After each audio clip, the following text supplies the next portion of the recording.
দীর্ঘদিন ধরে জলমগ্ন ছিল ঘাটাল, তার জন্য একেবারে পড়াশোনা লাটে উঠেছিল। আর এই জমা জলে রুটিনে এবার উলটপুরাণ।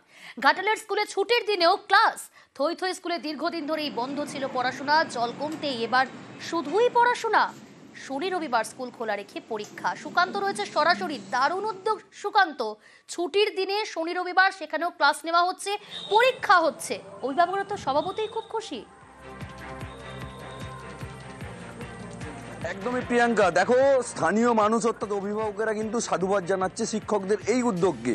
কারণ শিক্ষকরা যেটা চেয়েছেন যে যেহেতু প্রায় 1.5 মাস ধরে এলাকা প্লাবিত রয়েছে, তাই কিন্তু স্কুলে আসতে পারেনি ছাত্ররা, এবং তারপর যে পরীক্ষার শিডিউল দেওয়া ছিল শিক্ষা দপ্তর থেকে, সেই শিডিউলের মধ্যে কিন্তু পরীক্ষা শেষ করতেও পারেনি। তাই তারা উদ্যোগ নিয়েছে এবং স্কুল ম্যানেজিং কমিটি তারা সিদ্ধান্ত নিয়ে কিন্তু এই শনি অর্থাৎ আজকে যে ছুটির দিন এবং গতকাল আগামীকাল যে রবিবার, সেই ছুটির দিনকেই তারা কাজে লাগাচ্ছে। সেখানে কিন্তু স্কুলে চলছে পরীক্ষা। ঘাটাল জগদা সৎসঙ্গ শ্রীযুক্তেশ্বর বিদ্যাপীঠ, সেই ছবি কিন্তু দেখতে পাওয়া গেল, এবং এর ফলে এলাকার মানুষ এবং অভিভাবকরা তারা কিন্তু খুশি।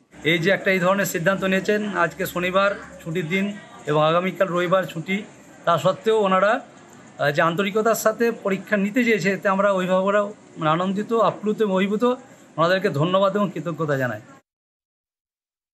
বন্যায় সবচেয়ে প্রথমে হয়তো জল আসে এবং সবার শেষে জল বেরোয়, প্রচণ্ড ক্ষতিগ্রস্ত হয় আমাদের বিদ্যালয়। সেই কারণে আমরা পরীক্ষাটি নির্দিষ্ট সময়ে শুরুই করতে পারিনি। আমি এই দুটো দিনে পরীক্ষা চালু রাখার সিদ্ধান্ত নিয়েছি আমাদের সূচিক্রমে, যাতে করে আমাদের ছাত্রছাত্রীরা ক্ষতিগ্রস্ত না হয়, অন্যান্য বিদ্যালয়ের তুলনায় পিছিয়ে না পড়ে।